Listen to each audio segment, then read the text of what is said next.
এই পিঠে একবার বানালে বিপদে পড়ে যাবেন। পিঠেগুলো যেমন নরম তুলতুলে তেমনই কিন্তু টেস্টি। একদিন বানিয়ে খেলে রোজ বানাতে ইচ্ছে করবে। খুব সহজে কোনো ঝামেলা ছাড়াই ঝটপট কিন্তু এই পিঠেগুলো তৈরি হয়ে যাবে।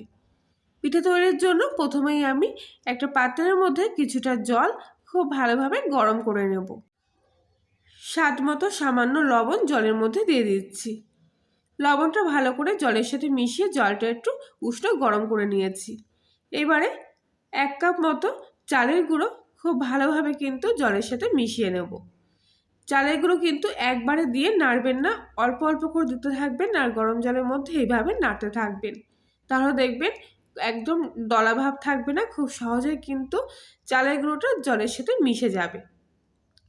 এখানে কিন্তু আমি বাজারে যে শুকনো চালের গুঁড়োগুলো কিনতে পাওয়া যায় সেগুলোই ব্যবহার করছি। গ্যাসের ফ্লেমটা কিন্তু একেবারে সিম আঁচে রেখে এখানে চালের গুঁড়োটা জলের সাথে সেদ্ধ করতে হবে, নইলে জল কিন্তু খুব তাড়াতাড়ি শুকিয়ে আসবে। অনবরত নাড়াচাড়া করতে হবে যাতে তলায় লেগে না আসে। সুন্দরভাবে কিন্তু চালের গুঁড়োটা জলের সাথে মিশে গেছে।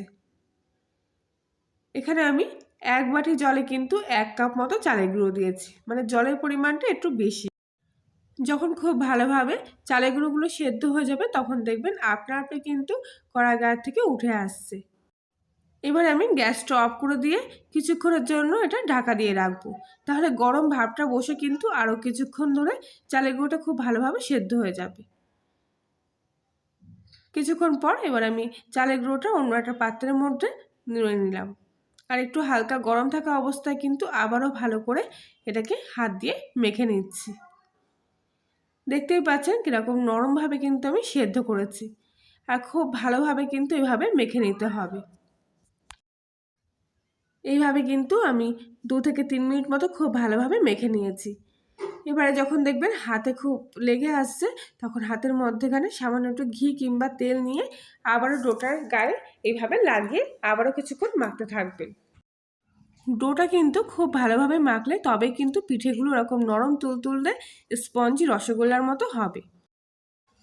চালের গুঁড়োর ডোটা কিন্তু মাখা হয়ে গেছে। আর দেখুন কত সুন্দর তেলালো একটা মসৃণ ডো তৈরি হয়েছে। আর ঠিক কিন্তু এরকম নরম হবে।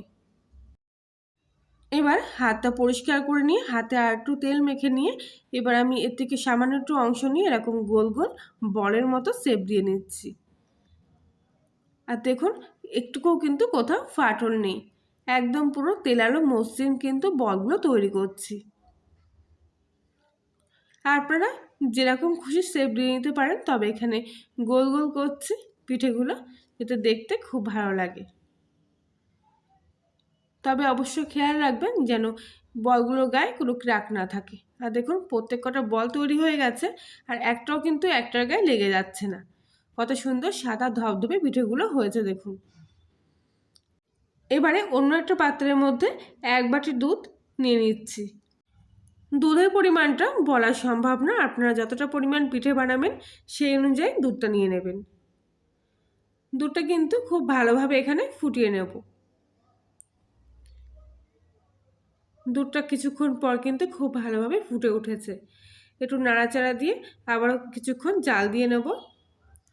এখানে আমি লিকুইড প্যাকেট দুধ ব্যবহার করছি। আপনারা চাইলে গরুর দুধ কিংবা গুঁড়ো দুধের যে প্যাকেট পাওয়া যায় সেগুলো কিন্তু গরম জলে গুলে নিয়ে পিঠেগুলো তৈরি করতে পারেন। দুধটা কিন্তু খুব ভালোভাবে ফুটে উঠেছে। এবার আমি এর মধ্যে দিয়ে দিচ্ছি 3 চামচ মতো চিনি। চিনির আন্দাজটা কিন্তু আপনারা যেরকম স্বাদে মিষ্টি খাবেন সেরকম পরিমাণ মতো দেবেন। চিনিটা দুধের সাথে খুব ভালোভাবে মিশিয়ে আবারও কিছুক্ষণ জাল দিয়ে নেব। দুধটা কিন্তু একটু ঘন হয়ে আসলে পিঠেগুলো খেতে ভালো লাগবে। শীত ফুরিয়ে যাওয়ার আগে অবশ্যই এই পিঠে একবার অন্তত বানিয়ে খেয়ে দেখবেন। এত টেস্টি আর দেখতে এত সুন্দর পিঠেগুলো যে কেউ দেখলে কিন্তু রসমালাই ভাববে। বানানোর পর পিঠেগুলো যেরকম নরম থাকবে ঠিক দেখবেন 1 থেকে 2 দিন পরও কিন্তু ঠিক সেরকমই নরম থাকবে, একদমই শক্ত হয়ে যাবে না এই পিঠেগুলো। আর তৈরি করার সময় দেখবেন একদমই ভেঙে যাবে না। এবারে দুধটা খুব ভালোভাবে শুকিয়ে এসছে, এর মধ্যে এবার দিয়ে দিচ্ছি আগে থেকে তৈরি করে রাখা পিঠেগুলো। প্রত্যেকটা পিঠে কিন্তু এক এক করে দুধের মধ্যে আমি এইভাবে দিয়ে দেবো। তবে অবশ্য গ্যাসের ফ্লেমটা একটু লো টু মিডিয়াম আঁচে রেখে তারপরে কিন্তু পিঠেগুলো দেবেন, নইলে দুধটা উতলে যেতে পারে। সব পিঠেগুলো কিন্তু এক এক করে দুধের মধ্যে দিয়ে দিলাম। একটা হাতা উপর দিক থেকে একটু হালকা এভাবে চাপ দিয়ে ভালো করে কিন্তু পিঠেগুলো দুধের মধ্যে ডুবিয়ে দিলাম। কিছুক্ষণ সময় দিতে হবে পিঠেগুলো ফুটে ওঠার জন্য। প্রথম অবস্থায় কিন্তু পিঠেগুলো ফুটবে না, একটু দেরি হবে দুধটা ফুটে উঠতে, যেহেতু অতগুলো পিঠে দুধের মধ্যে দেওয়া হয়েছে। এবার আমি একটা ফাইবারের এরকম খুন্তি মতো নিয়ে খুব ভালোভাবে পিঠেগুলো নাড়িয়ে নিচ্ছি। কোনো ধারালো হাতা কিংবা খুন্তি দিয়ে কিন্তু পিঠেগুলো নাড়াচাড়া করবেন না, চেষ্টা করবেন কোনো কিছু একদম হালকা জিনিস দিয়ে পিঠেগুলো নাড়াচাড়া করতে, নইলে পিঠেগুলো কিন্তু ভেঙে যেতে পারে কিংবা পিঠের গায়ে কোনো রকম দাগ চলে আসতে পারে। খুব ভালোভাবে কিন্তু পিঠেগুলো এখানে ফুটিয়ে নেব। আর কিছুক্ষণ ফুটে ওঠার মধ্যে কিন্তু দেখতে পাচ্ছেন পিঠেগুলো ফুলে কিন্তু একেবারে ডবল হয়ে গেছে। এবারে অন্য একটা বাটিতে 1 চামচি মতো কর্নফ্লাওয়ার আর 1 চামচি মতো জল খুব ভালোভাবে মিশিয়ে নিয়েছি।